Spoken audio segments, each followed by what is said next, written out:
Hello students, स्वागत है आप सभी का। तो आज का जो टॉपिक रहेगा वो पिछली क्लास से कुछ रिलेटेड है। यानी जो पिछली क्लास में अपनों ने पढ़ा था कि जैसे कि पीएमएमसी प्रकार के मीटर के बारे में पढ़ा था और इलेक्ट्रोडायनेमिक प्रकार के मीटर के बारे में पढ़ा था। यानी जो उसका सिद्धांत है वो क्या था और कौन से सिद्धांत पर वो कार्य करता है और किस तरीके से वो राशि का मापन करता है और उसके अंदर किस प्रकार के पार्ट है वो लगाए जाते हैं और कौन से पार्ट का क्या क्या उपयोग किया जाता है या फिर कहाँ उपयोग यूज में लाया जाता है। और उसके बाद में अपनों ने पढ़ा था कि जो इलेक्ट्रोटाइप जो मीटर थे इसके अंदर क्या था कि अपने एम्पीयर मीटर के रूप में किस तरीके से अपने मेजरमेंट करेंगे। अगर अपने को वोल्टेज नापना है तो क्या अपने इलेक्ट्रोडायनेमिक प्रकार के जो यंत्र है उसको क्या वोल्ट मीटर बना सकते हैं या क्या उसको वाट मीटर बना सकते हैं। इसी की जो क्लास रहेगी आज के बारे में। तो मेरा नाम हरीश और आप देख रहे हैं इलेक्ट्रीफाइड ज्ञान। तो चलिए स्टार्ट करते हैं। अपना जो चैप्टर चल रहा था वो चल रहा था मापक उपयंत्र के बारे में, यानी मेजरिंग इंस्ट्रूमेंट के बारे में। मेजरिंग इंस्ट्रूमेंट आप सभी को पता है कि क्या होता है कि जो राशि का मापन करता है, यानी किसी प्रकार का कोई भी उपकरण जो राशि का क्या करता है, मापन करता है, तो उसको क्या बोला जाता है, मेजरिंग इंस्ट्रूमेंट बोला जाता है। तो उसके बारे में अपनों ने पढ़ा था कि मेजरिंग इंस्ट्रूमेंट क्या होता है कि मुख्यतः दो प्रकार के होते हैं, मूविंग कॉइल और मूविंग आयरन। ठीक है, जैसे आज ये खत्म हो जाएगा मूविंग कॉइल, आज के अपना कंप्लीट हो जाएगा। उसके बाद में जो नेक्स्ट क्लास रहेगी वो रहेगी मूविंग आयरन के बारे में, यानी जो मूविंग आयरन यानी जो इंस्ट्रूमेंट है उसके बारे में अपने पढ़ेंगे। यहाँ पर बात की थी, यहाँ पर कई प्रकार से था, जैसे अपने बोल सकते हैं कि चार टाइप बोल सकते हैं। पहला अपनों ने पढ़ा था PMMC, permanent magnet moving coil, और उसके बाद में पढ़ेंगे electro dynamo type instrument, EDTI यानी इलेक्ट्रो डायनमो टाइप इंस्ट्रूमेंट। आज अपने जो इसके बारे में चर्चा करेंगे, इसके बारे में अपने पिछली क्लास में चर्चा कर ली थी। आज अपने को बताना है कि जैसे कि पीएमएमसी के अंदर उन्होंने क्या पढ़ा था कि इसको अगर एम्पीयर मीटर बनाया जाए तो क्या कुछ फर्क पड़ेगा, अगर इसको वोल्ट मीटर बनाया जाए तो इसके अंदर क्या कुछ चेंजिंग वगैरह करनी पड़ेगी, ये चीज़ पढ़ी थी। आज अपने पढ़ने वाले हैं कि क्या इसको एम्पीयर मीटर बना सकते हैं, क्या इसको वोल्ट मीटर बना सकते हैं, क्या इसको वाट मीटर बना सकते हैं क्या। आज इसी के बारे में क्लास रहेगी। और आज की जो क्लास में रहेगा कि अपने को गैल्वेनोमीटर के बारे में भी चर्चा करेंगे। गैल्वेनोमीटर के बारे में चर्चा करेंगे। और यहाँ पर जो एक और पॉइंट रह जाता है अपना गैल्वेनोमीटर के बाद में रहता है कि जिस प्रकार से रेक्टिफायर वाला, यानी जो रेक्टिफायर जो इंस्ट्रूमेंट होते हैं एमसी के अंदर, अपनों ने पिछली क्लास के अंदर पिछली क्लास में पढ़ा था कि इस तरीके से इंस्ट्रूमेंट का दिया हुआ था डायग्राम, और यहाँ पर मैग्नेट था और यहाँ पर एक रेक्टिफायर लगाया गया था। ये था कि इलेक्ट्रोडायनेमो टाइप प्रकार का, किस प्रकार का, रेक्टिफायर प्रकार का। तो यहाँ पर आएगा आपका रेक्टिफायर प्रकार का उपयंत्र यानी डायोड। इसके इतने टाइप होते हैं। अपने ने ये कंप्लीट कर लिया। आज अपने को पढ़ना है ये वाला पोर्शन और ये वाला आज अपने को कंप्लीट करना है। तो चले, सबसे पहले मैं बताना चाहूँगा आप सभी को कि ये क्लास बहुत इंटरेस्टिंग होने वाली है और वीडियो को एंड तक ज़रूर देखना और आपको बहुत कुछ सीखने को मिलेगा। और इसके बारे में जो रिलेटेड जो क्वेश्चन होते हैं जो मोस्ट इंपॉर्टेंट, वो बहुत ज़्यादा कई बार क्या होता है एग्जाम में पूछे जाते हैं मापक यंत्र से। और सबसे ज़्यादा जो उपकरण यूज़ किया जाता है डीसी के अंदर, यानी मैं आपको बता दूं कि डीसी के अंदर अगर आपको धारा या फिर वोल्टेज का मेजरमेंट करना है तो आपको सबसे ज़्यादा जो उपकरण यूज़ में आपको लिया जाता है वो कौन सा है, पीएमएमसी यानी परमानेंट मैग्नेट मूविंग कॉइल प्रकार का जो यंत्र है वो सबसे ज़्यादा उपयोग में लाया जाता है, यानी स्थायी चुंबक उपयंत्र भी जिसे बोला जाता है। अब बात करते हैं कि अपने की इलेक्ट्रो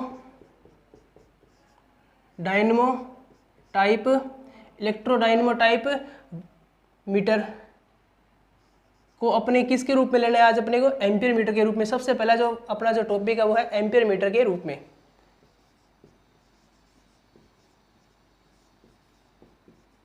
एम्पीयर मीटर बनाना। अब अपने एम्पीयर मीटर कैसे बनाएंगे, यानी जो कल की जो सक्सेस देखी थी इसकी EDTM की, क्या थी कि इस तरीके से थी। यानी यहाँ पर क्या था कि दो कॉइल को दो भागों में डिवाइड कर दिया गया था, यानी जो इतने टर्न यहाँ पर है उतने टर्न क्या हो गए यहाँ पर हो गए। यानी एक ऐसा उपकरण जिसके दो कॉइलों को समान रूप से विभाजित किया जाता है वो कौन सा है, इलेक्ट्रोडायनेमिक प्रकार का उपकरण। और अपनों ने पढ़ा था कि यहाँ पर भी क्या होता है कि एक इस तरीके से बैरिंग लगाया जाता है और ये स्पिंडल होता है।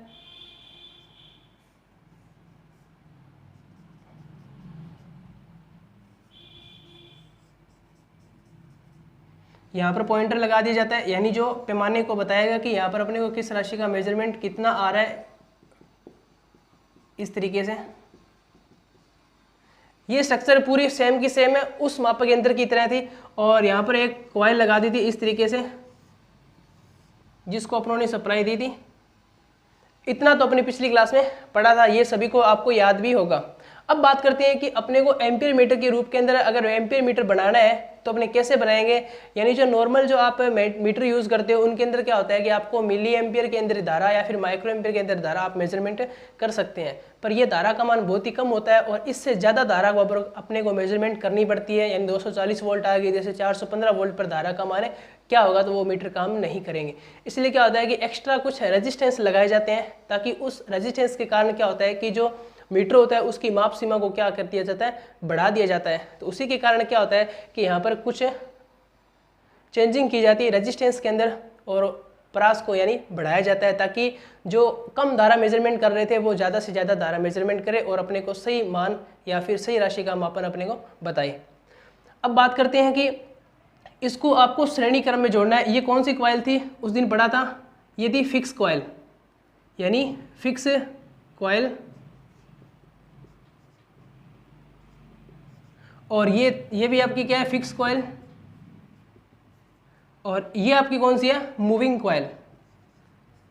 मूविंग कॉइल का मतलब क्या होता है, मूव करने वाला भाग। आपको पूछे कि मूविंग कॉइल, यानी ये पूछ ले कि इलेक्ट्रोडायनेमिक प्रकार का जो उपकरण होता है वो कौन से का होता है, एमआई का होता है या फिर एमसी का होता है। तो आपको बताना है कि एमसी का यानी मूविंग कॉइल का होता है, क्योंकि उसके अंदर घूमने वाला पार्ट होता है। आप इस तरीके से याद रख सकते हैं। अब बात करते हैं कि इसको श्रेणी क्रम में जोड़ दिया जाता है, यानी इसको क्या जोड़ेंगे, श्रेणी क्रम में जोड़ दिया जाता है। यानी किस तरीके से जोड़ा जाता है, तो क्या होता है कि आपको ये जो कनेक्शन है इसका यहाँ से आपको कनेक्शन कर देना है, ठीक है, और यहाँ से आप इसको सप्लाई दे सकते हैं यहाँ से इस तरीके से। तो ये क्या होगा, कौन सा क्रम हो गया, श्रेणी क्रम हो गया, ठीक है। श्रेणी क्रम का मतलब एम्पियर मीटर। अब बात करते हैं कि एम्पियर मीटर अपनों ने पढ़ा था कि एम्पियर मीटर की माप सीमा बढ़ाने के लिए क्या यूज में लाया जाता है। आप सभी को पता है कि एक शंट रेजिस्टेंस लगाया जाता है और जिसको किससे डिनोट किया जाता है, एस एच से, यानी आर एस एच से डिनोट किया जाता है। क्या होता है, शंट प्रतिरोध।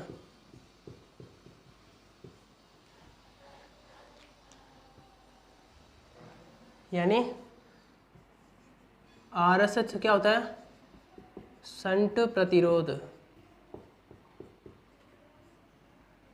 अब शंट प्रतिरोध कहाँ लगाया जाता है, मैंने आपको एक ट्रिक बताई थी कि अगर आपको ध्यान में रखना है कि कौन सा उपकरण यूज में, यानी कौन सा उपकरण बना रहे हैं, तो एम्पियर मीटर बना रहे हैं और एम्पियर मीटर को कौन से क्रम में जोड़ा जाता है, श्रेणी में। तो आपको जो शंट प्रतिरोध है वो जस्ट क्या लगाना है, उल्टा यानी समांतर में लगाया जाता है। तो मैं यहाँ पर एक निम्न मान का रेजिस्टेंस लगा देता हूँ। यहाँ पर क्या लगा दिया मैंने, एक निम्न मान का रेजिस्टेंस लगा दिया है। और निम्न मान का रेजिस्टेंस मैंने समांतर में क्यों लगाया है, क्योंकि यहाँ पर क्या होता है, आप सभी को पता है कि रेजिस्टेंस का मान क्या होता है, सबसे अगर अपने को कम चाहिए तो आपको कौन से क्रम यूज करना पड़ेगा, श्रेणी क्रम। श्रेणी क्रम में क्या होता है कि सबसे कम मान का रेजिस्टेंस होता है, उससे भी क्या होता है, टोटल रेजिस्टेंस सबसे कम ही आता है। तो आपको पता है कि एम्पियर मीटर का जो रेजिस्टेंस होता है वो सबसे कम ही रखा जाता है, क्योंकि उसके अंदर आपको किस कारक यानी कौन सी राशि को फ्लो करवाना है, आपको एम्पियर यानी धारा को फ्लो करवाना है। तो इस तरीके से अब क्या होगा कि इस कॉइल के अंदर धारा का मान क्या होगा, समान होगा, चुंबकीय फ्लक्स का मान भी क्या होगा, समान होगा। इसका काम क्या होता है कि डिफ्लेक्टिंग यानी चुंबकीय फ्लक्स स्थापित करना। और ये कॉइल क्या करते हैं, डिफ्लेक्टिंग टॉर्क यानी एक बल आघूर्ण विक्षेपण बल आघूर्ण क्या करती है, उत्पन्न करती है। और अब बात की जाए यहाँ पर कि जो फिक्स कॉइल है इसका अगर अपने को इसको टॉर्क यानी बल की बात की जाए, इसका टॉर्क क्या रहेगा, तो आपको मैं बताना चाहूँगा कि इसका जो टॉर्क होता है वो क्या चलता है, स्क्वायर में चलता है।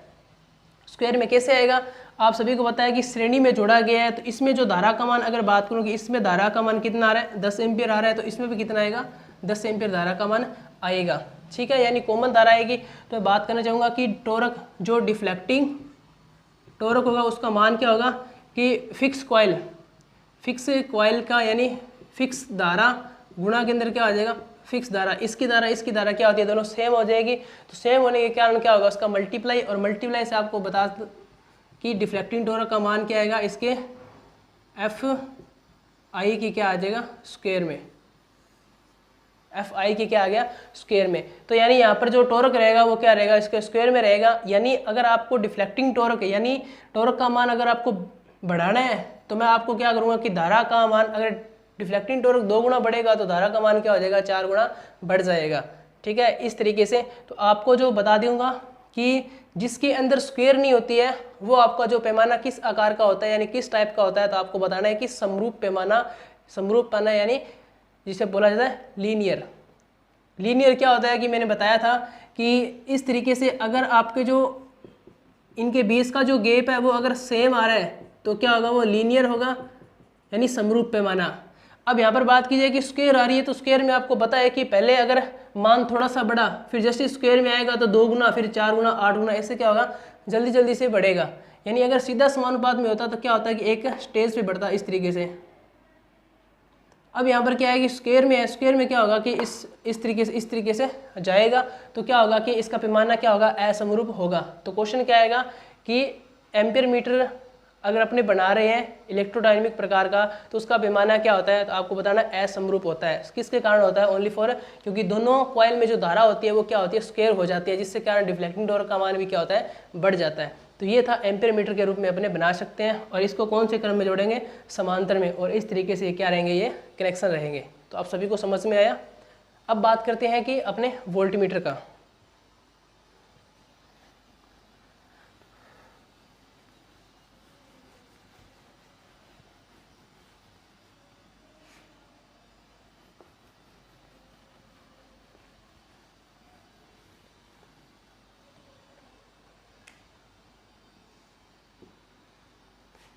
वोल्टमीटर का अपने को उपयोग करना है, यानी वोल्टमीटर को किस तरीके से बनाया जाता है। तो चलिए मैं पहले वही डायग्राम बना लेता हूँ एक।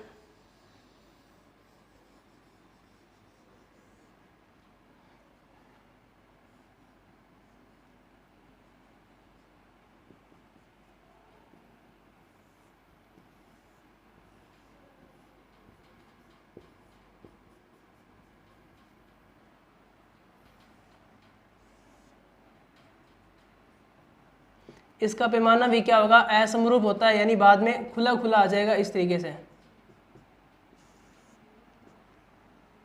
इस तरीके से बाद में क्या हो जाएगा खुला खुला। एक चीज़ और रह गई थी जो पिछले मीटर के अंदर मैं यहीं पर आपको बताना चाहूँगा कि सेम आपको उसी की तरीके से आपको इसका डायग्राम बनाना है।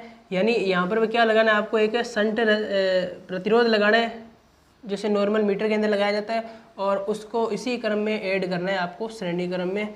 और यहाँ से अपने क्या देंगे सप्लाई, और यहाँ पर अपने को क्या बताएगा पैमाना मान बताएगा, यानी कितना मान आ रहा है।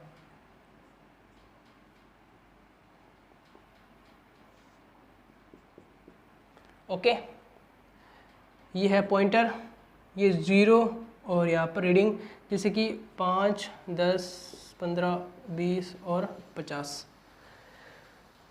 आपको कौन से क्रम बनाना है, वोल्टमीटर के अंदर बनाना है। तो सीधी सी बात है वोल्टमीटर कौन से क्रम में जुड़ता है समांतर में, और रेजिस्टेंस कौन से क्रम में जोड़ेंगे श्रेणी में। श्रेणी में एक वृद्धक रेजिस्टेंस लगाया जाता है। वृद्धक का मतलब होता है कि मल्टीप्लायर रेजिस्टेंस लगाया जाता है। मल्टीप्लायर की अगर बात की जाए कि इसका मान कम होता है या ज़्यादा होता है, तो आपको रखना है कि ज़्यादा होता है।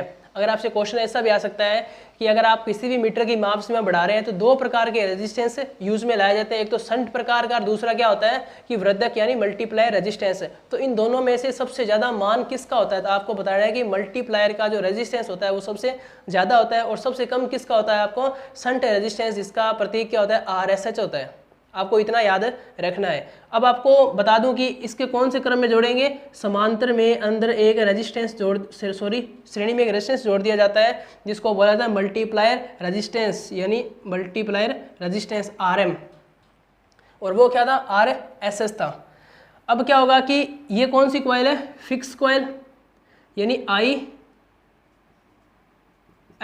और ये भी क्या है IF, इसमें भी धारा IF, इसमें भी धारा IF जाएगी, और ये क्या है यहाँ पर जाएगी IM यानी मूविंग। इसमें भी धारा का मान क्या रहेगा वही रहेगा। तो पिछली जो मीटर था एम्पीयर मीटर के अंदर उसने एक एरर हो गई थी यानी गलती हो गई थी। तो समझ आऊँगा मैं कि आपको ये याद रखना है कि इन दोनों कॉइल में धारा का मान समान होगा, पर क्या होगा कि जो फिक्स कॉइल है उसमें भी धारा अगर 30 एम्पियर है तो 30 रहेगी, जैसे कि मूविंग कॉइल है उसमें भी धारा का मान क्या रहेगा, समान रहेगा। तो यहाँ पर अगर बात की जाती है कि यहाँ पर धारा को अपने को लेके नहीं चलना है, मैं पिछली वाली टॉपिक के बारे में बता रहा हूँ कि यहाँ पर जैसे कि डिफ्लेक्टिंग टॉर्क आप रखना है तो आई एफ यानी फिक्स धारा, यानी फिक्स कॉइल में धारा का मान और गुणा में क्या होता है कि मूविंग कॉइल में धारा का मान क्या हो जाता है कि डिफ्लेक्टिंग टॉर्क हो जाता है इसके स्क्वायर के। ये तो था एम्पियर मीटर के बारे में। अब अपने बात करनी है वोल्ट मीटर के बारे में। यानी वोल्ट मीटर के अंदर बात की जाए कि यहाँ पर जो रेजिस्टेंस का मान होता है कॉइल के अंदर वो क्या होता है कि इसका भी सेम है और इसका भी क्या है, सेम है। तो यानी जो वोल्टेज ड्रॉप, वोल्ट मीटर आपका किस सिद्धांत पर कार्य करता है, वोल्टेज ड्रॉप के सिद्धांत पर रेजिस्टेंस मेजरमेंट किया जाता है। और इसका जो सिद्धांत रहता है वो डीसी मोटर की तरह होता है, सेम, यानी एसी और डीसी दोनों पर इसका यूज़ कर सकते हैं इस प्रकार के उपकरण का। तो यहाँ पर बात करना चाहूँगा कि मैं वोल्टेज यानी जितनी कितनी ज़्यादा वोल्टेज ड्रॉप होगी, और इन दोनों के अंदर वोल्टेज ड्रॉप का मान क्या रहता है, समान रहता है। जिस प्रकार से कि टी डिफ्लेक्टिंग टॉर्क अपने को चाहिए तो क्या होता है कि वी एफ यानी फिक्स कॉइल के अंदर वोल्टेज ड्रॉप इनटू में क्या आता है कि मूविंग कॉइल में वोल्टेज ड्रॉप, तो क्या हो जाएगी टी डी बराबर क्या हो जाएगा वी स्क्वायर आपके वोल्टेज हो जाएगी। तो इसमें भी क्या होता है कि वोल्टेज स्क्वायर में चलती है, तो वोल्टेज स्क्वायर में रहेगा तो आपको पता है धारा का मान क्या होता है, कम हो जाता है। यानी क्या होता है कि एंटी प्रोपोर्शनल होता है, जैसे वोल्टेज का मान बढ़ेगा तो धारा का मान क्या होता है, घटता है। तो यहाँ पर ये इस तरीके से रहेगा इसका डिफ्लेक्टिंग टॉर्क, और स्क्वायर के अंदर आ रहे हैं तो आपको जाहिर सी बात है इसका पैमाना क्या होगा, असमरूप, यानी नॉन लीनियर। किस किस का होता है, एम्पियर मीटर का और वोल्ट मीटर का।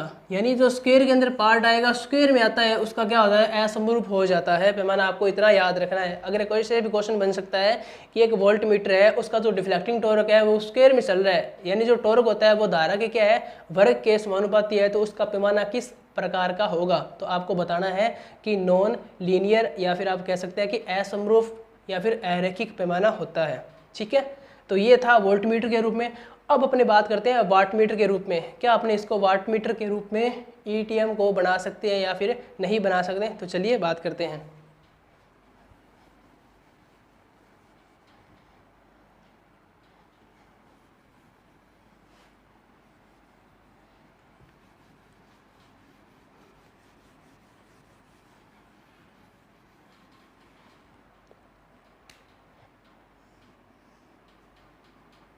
अब क्या है वाट मीटर, यानी वाट को किससे दर्शाया जाता है, W से, और वही पैमाना रहेगा।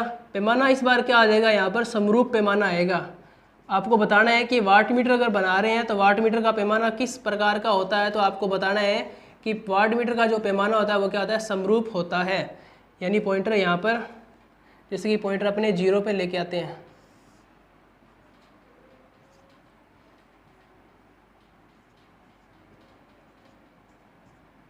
ये किसके अंदर है, राशि का मान वाट के अंदर है।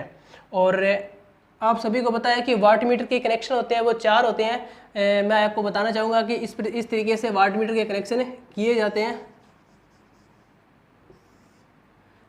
यहाँ पर क्या लगा दिया जाता है, लोड लगा दिया जाता है, और यहाँ पर SUPP यानी सप्लाई को कनेक्ट कर दिया जाता है। अब बात करते हैं कि इसके जो टर्मिनल, इसको बोला जाता है M, इसको L, और ये वाला C, और ये वाला टर्मिनल क्या कहलाता है, V कहलाता है। तो अपने को इस तरीके से इसके कनेक्शन करने हैं। यानी इसके अंदर भी कितने टर्मिनल है, 4 टर्मिनल है, तो इसको अपने को कनेक्शन करना है। तो जो आपको प्रेशर कॉइल, यानी प्रेशर कॉइल क्या होती है, यानी ये आपकी कौन सी कॉइल है, करंट कॉइल। फिक्स कॉइल को क्या बोल सकता हूँ मैं, करंट कॉइल, और ये इसको क्या बोल सकता हूँ, प्रेशर कॉइल। क्यों बोल सकता हूँ भाई, क्योंकि इसका जो रेजिस्टेंस था वो कम रखा था, इंडक्टेंस का मान ज़्यादा था। किस कारण से, टर्नों की संख्या कम थी और इसका जो साइज़ था वो क्या था, ज़्यादा था। यहाँ तक मैंने बताया था आप सभी को। अगर इसकी बात की जाए, इसके अंदर क्या था, रेजिस्टेंस का मान ज़्यादा था और टर्नों की संख्या भी ज़्यादा थी और गेज का मान क्या था, कम था, यानी जिसके कारण रेजिस्टेंस का मान क्या हो गया, बढ़ गया। तो प्रेशर कॉइल ही होगी, ये क्या होगी, करंट कॉइल हो गई। तो करंट कॉइल को मैं जोड़ता हूँ, करंट कॉइल को जोड़ना है आपको ML से,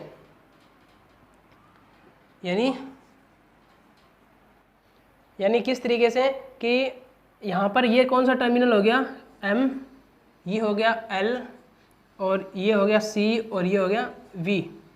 ठीक है, इतना आप सभी को पता है।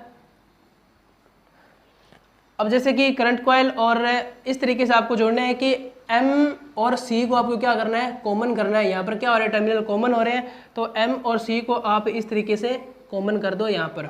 ठीक है, अब बात करते हैं कि जो C वाला जो टर्मिनल V के पास जा रहा है, C वाला टर्मिनल क्या जा रहा है, V के पास जा रहा है, और इसका जो नेक्स्ट टर्मिनल है वो L है। L और V से यहाँ पर क्या निकल रही है, सप्लाई निकल रही है, यानी लोड को दिए जा रही है। यहाँ से मैं क्या कह सकता हूँ कि यहाँ से और यहाँ से लोड यानी भार लगा सकते हैं अपने यहाँ पर। ठीक है, और इससे पहले क्या होगा कि जो ये V वाले टर्मिनल से इधर आ रही है, ये V वाला टर्मिनल इस साइड से आ रहा है, और यहाँ से मैं क्या कनेक्ट कर दूंगा यहाँ पर, सप्लाई को।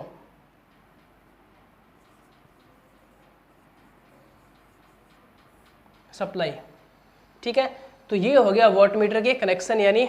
और ये आपको बताएगा कि अब इसके अंदर रेजिस्टेंस की बात की जाए तो रेजिस्टेंस श्रेणी में नहीं लगाया जाता, रेजिस्टेंस क्या लगाया जाता है, समांतर में लगाया जाता है। और अपने इस तरीके से यहाँ पर एक रेजिस्टेंस लगा दिया जाता है। अब ये क्या मेजरमेंट करेगा, शक्ति का यानी पावर का। आपको बता देंगे कि इसका जो रेजिस्टेंस होता है वो समांतर में नहीं लगाया जाता, इसका लगाया जाता है श्रेणी के अंदर। श्रेणी में क्यों लगाते हैं, क्योंकि अपने को रेजिस्टेंस का मान क्या रखना है, ज़्यादा से ज़्यादा रखना है। अगर अब रेजिस्टेंस का मान कम होगा तो ये मीटर क्या होगा, जल जाएगा। तो मैं इसको यहाँ से हटाकर कहाँ लगाऊंगा, इसको श्रेणी के अंदर एक निम्न मान उच्च मान का क्या लगा दिया जाता है, रेजिस्टेंस। आपको सेम की सेम प्रोसीजर रखनी है वोल्ट मीटर की तरह।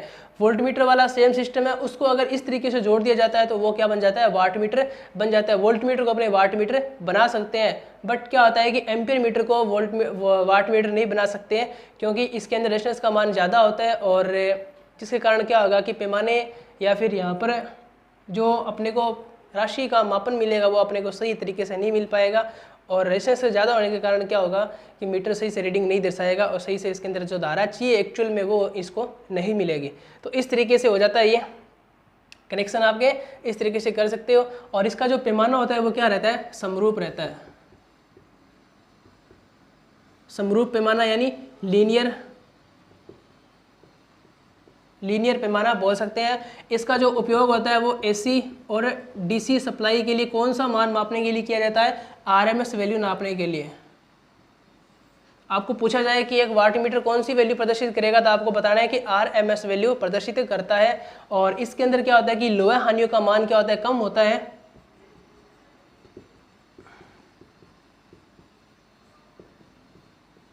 निम्न बोल सकता हूँ, क्योंकि इसके जो क्रोड होती है वो क्रोड यूज नहीं की जाती है हवा के अंदर, ओनली फॉर ये लगी रहती है कॉइल यानी कुंडियाँ लगी रहती है हवा के अंदर। इसके अंदर क्या होता है कि घर्षण हानियों का मान भी क्या होता है, ज़्यादा होता है।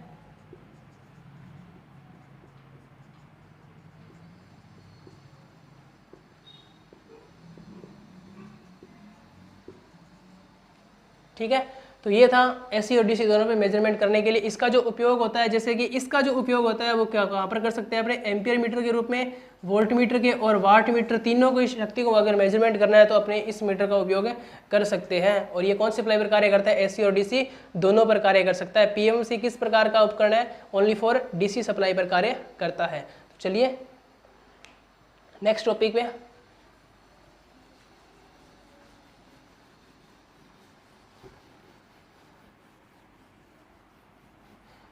अब बात करते हैं कि गैल्वेनोमीटर के बारे में, यानी गैल्वेनोमीटर क्या है।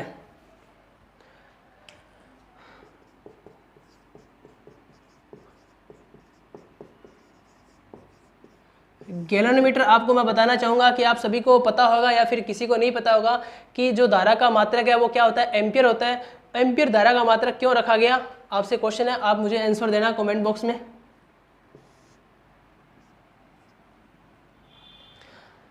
चलो कोई बात नहीं, मैं बता देता हूँ कि एम्पियर जो गैल्वेनोमीटर होता है उसका जो मात्रक होता है वो एम्पियर क्यों रखा जाता है, क्योंकि जो गैल्वेनोमीटर का जो सिद्धांत है यानी गैल्वेनोमीटर का जो निर्माण किया था उसका नाम था आंद्रे मेरी एम्पियर। आंद्रे मेरी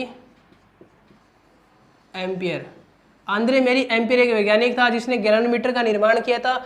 और इसका जो कार्य क्या होता है, वो कार्य क्या होता है कि धारा की स्थिति को बताना, यानी धारा है या नहीं है और धारा की दिशा क्या है, दोनों कार्य करता है। तो इसलिए जो धारा का मात्रक रखा गया वो क्या रखा गया, एम्पियर रखा गया। अब बात करते हैं कि इसका जो उपयोग होता है वो कहाँ किया जाता है, कि धारा की दिशा बताने के लिए, धारा की दिशा बताने के लिए किया जाता है। अब बात करते हैं कि एक इसका अन्य कार्य भी क्या है, कि ये मिली एम्पीयर के अंदर यानी माइक्रो एम्पीयर में अगर धारा होगी उसको भी क्या कर लेगा, ये सेंस करके बता देगा कि धारा है या नहीं है, और धारा की दिशा और धारा की स्थिति,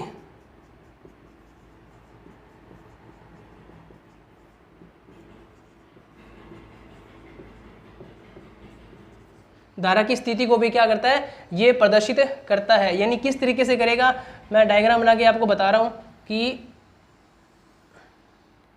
इस तरीके से इसका पैमाना होता है। पैमाना क्या होता है, समरूप होता है।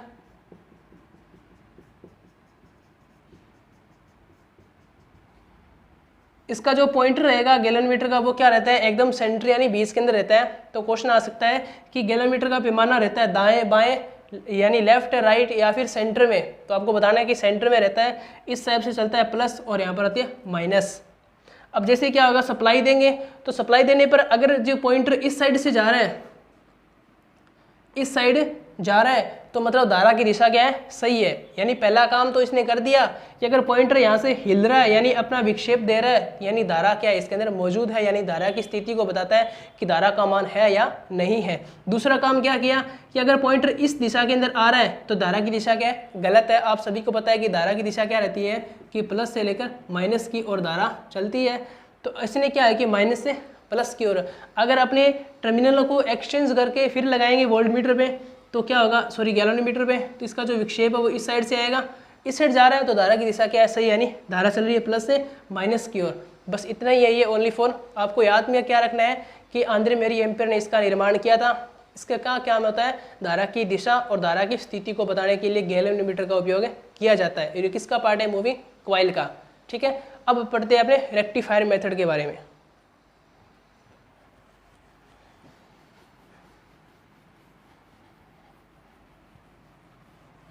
रेक्टिफायर मेथड के अंदर कुछ नहीं होता, जैसे कि रेक्टिफायर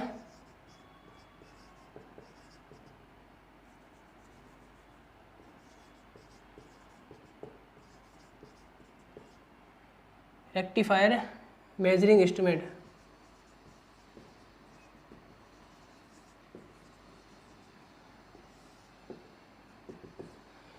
इसके अंदर क्या होता है कि जैसे कि इस तरीके से पैमाना होता है,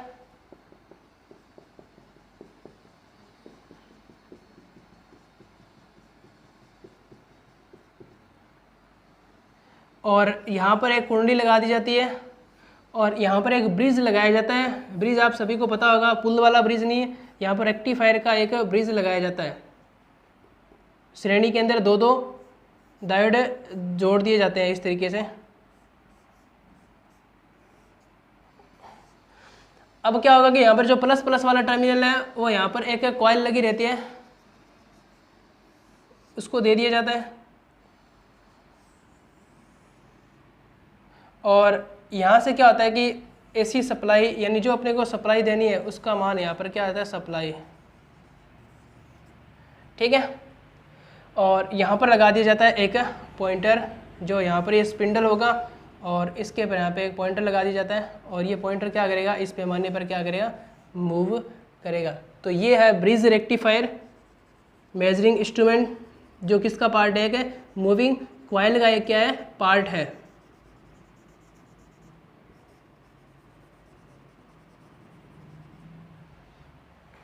इसके अंदर आपको कुछ मेन बातें आपको याद रखनी है कि रेक्टिफायर द्वारा चलित प्रकार का मापक यंत्र है।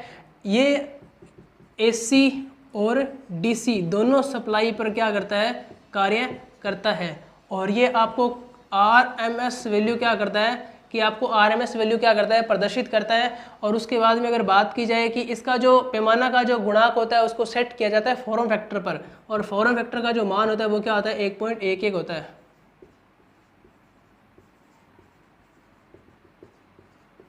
ठीक है, और अब बात की जाए इसके मेजरमेंट करने की, तो कौन सी राशि को मेजरमेंट करेगा, रेक्टिफायर, यानी आप किसी भी धारा या फिर वोल्टता को मेजरमेंट कर सकता है। एसी डीसी दोनों पर कार्य करेगा। तो ये था जो पैमाना और ये था रेक्टिफायर वाला जो मेथड। और अपना जो मूविंग कॉइल प्रकार का जो टॉपिक था, मूविंग कॉइल प्रकार का जो टॉपिक था वो क्या हो गया, अपना कंप्लीट हो गया। और ये वीडियो आपको अच्छा लगे तो इसे ज़्यादा से ज़्यादा शेयर करें और लाइक करें। जिसने चैनल को सब्सक्राइब नहीं किया है तो चैनल को सब्सक्राइब करें। Thank you.